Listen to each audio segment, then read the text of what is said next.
Now this is Liberia Part 2, picking up where we left off. In Part 1, we ended with the year 1970. Now, 1971 was strictly a proof-only year. So here it is. There's the 1 cent, 5 cent, the 10 cent,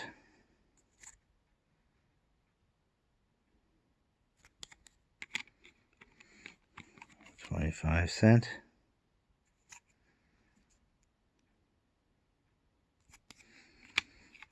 the 50 cent,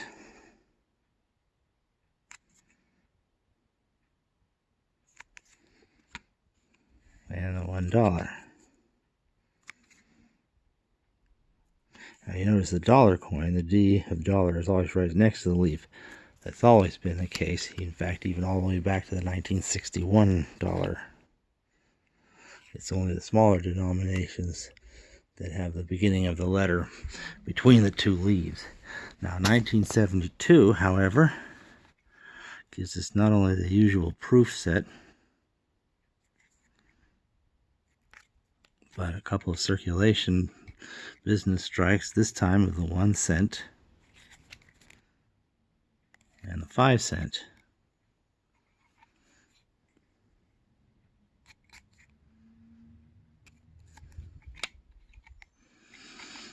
And here's the proof of the 5 cents. Okay, 10 cent is only a proof.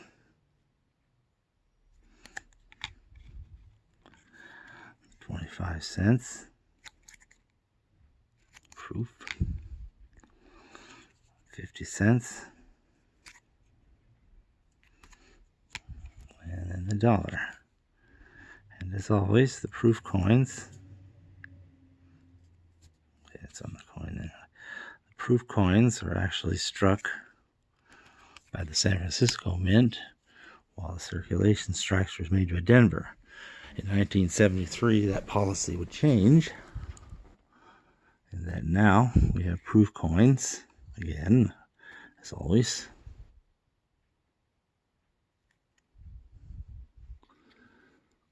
Okay, 1 cent, 5 cent,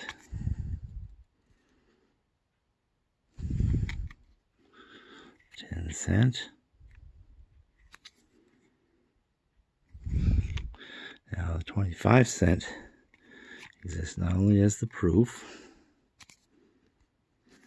but as a business strike for circulation. In this case, it is also made at the San Francisco Mint. As you can see, it's not quite as good of a specimen, but it's the best I could find. 50 cent. There's our proof. Now, for the first time since this revival, the U.S. Mint finally makes a 50 cent coin for Liberia for circulation. And of course, all these revival ones, starting from 68 onward, there's no silver. Finally, there's the $1. Now, one other thing happens in 1973 is the introduction of this, the $5, and that is the biggest coin that the U.S. Mint had struck up to that time, $5. I should actually read that. The love of liberty brought us here. Republic of Liberia. Okay, so that's pretty amazing. A little tiny map of the country, an elephant, a star. So that's about Liberia. Now, supposedly there's also some business strikes of these. Very rare. I haven't seen one or found one, but the Krauss catalog lists such a thing as existing. So who knows? Maybe someday. Now, 1974 is purely a proof-only year. There's the 1 cent. There's the 5 cent.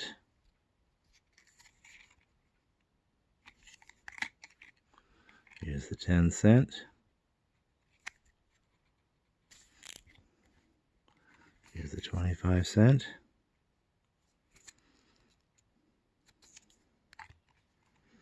Here's the 50 cent.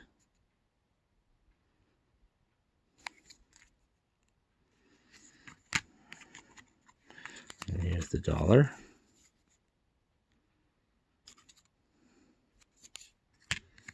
And here's the $5.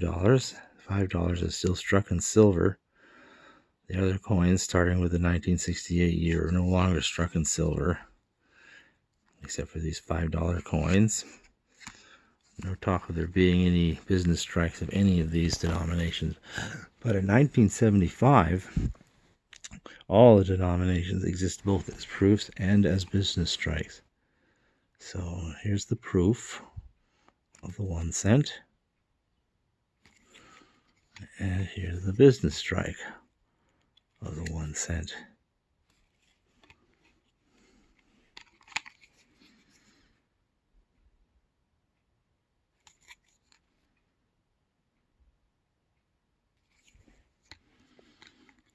Okay, business strike.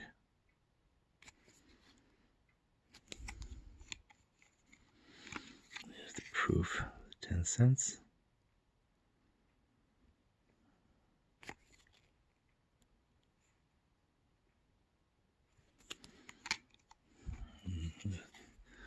Business strike with a 10 cent.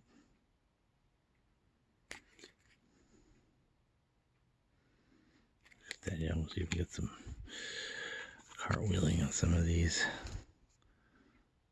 25 cent proof.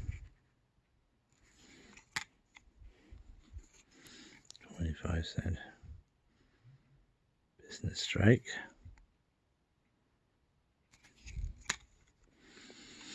All right, 50 cent proof.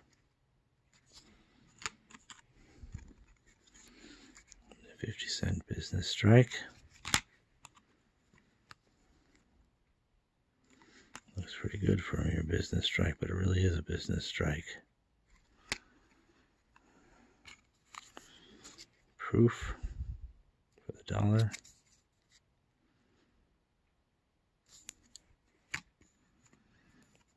Okay, it was very difficult to find a decent business strike of the dollar. Here it is. And again, proof only, the $5.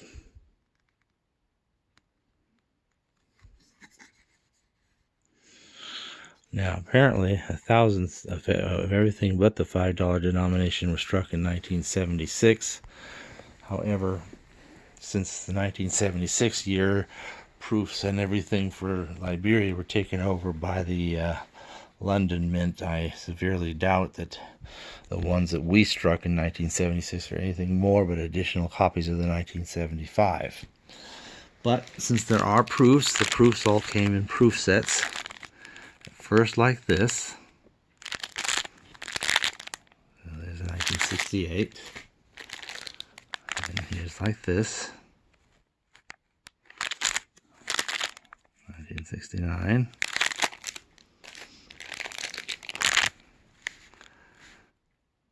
Okay, that's 1970.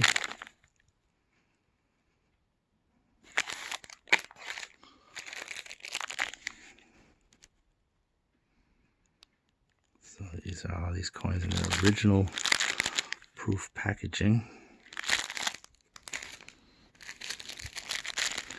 Finally, 72.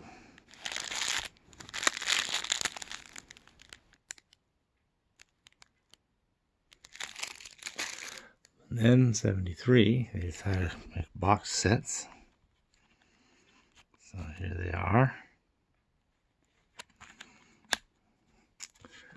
And now the additional coin too. And then there's the 74 set.